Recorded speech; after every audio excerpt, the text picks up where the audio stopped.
গোপন রাখতে হবে তথ্য জানার অধিকার আইনে আবেদনকারীর নাম। আরটিআই অ্যাক্টিভিস্ট অভিষেক গোয়েঙ্কা দায়ের করা মামলার পরিপ্রেক্ষিতে বুধবার এই রায় দিয়েছে কলকাতা হাইকোর্টের কার্যনির্বাহী প্রধান বিচারপতি অসীম কুমার বন্দ্যোপাধ্যায় এবং বিচারপতি দেবাংশু বসাকের ডিভিশন বেঞ্চ। আদালত জানিয়ে দিয়েছে, আরটিআই আবেদনের ক্ষেত্রে শুধুমাত্র পোস্ট বক্স নম্বরই যথেষ্ট। সংশ্লিষ্ট দফতর বা সংস্থা তাদের উত্তর ওই পোস্ট বক্স নম্বরে পাঠিয়ে দেবেন।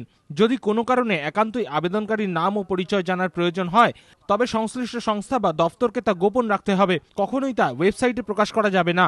কেন্দ্রীয় কর্মীবর্গ মন্ত্রককে অবিলম্বে এ ব্যাপারে নির্দেশ জারি করতে বলেছে হাইকোর্ট।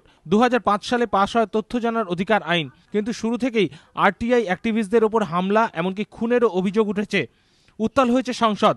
আবেদনকারীদের পরিচয় গোপন রাখার জন্য আইন সংশোধনের দাবি জানায় Asian centre for human rights সহ বিভিন্ন মানবাধিকার কমিশন, কিন্তু তাতেও কাজের কাজ হয়নি। 2010 সালের 22 মে কোলাপুরে খুন হন আরটিআই অ্যাক্টিভিস্ট দত্তাত্রেয় পাতিল। 2011 সালের 16 আগস্ট ভোপালে খুন হন আরটিআই অ্যাক্টিভিস্ট শিলা মাসুদ। 2010-এর আরটিআই অ্যাক্টিভিস্ট অমিত জেঠুরা খুনের মামলায় চলতি মাসের 5 তারিখ গ্রেফতার হন জুনাগড়ের বিজেপি সাংসদ দিনু সোলাঙ্কি। 2010 সাল থেকে এখনো পর্যন্ত 23 জন খুন হয়েছেন।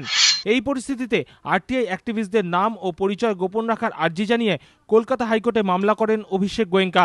শেষমেশ কলকাতা হাইকোর্টের এদিনের রায় বড় পদক্ষেপ বলে মনে করছে সংশ্লিষ্ট মহল, কারণ নির্দেশ জারি হলে তা কার্যত আইন বলেই পরিগণিত হবে। ধ্রুবজ্যোতি প্রামাণিক, এবিপি আনন্দ, কলকাতা।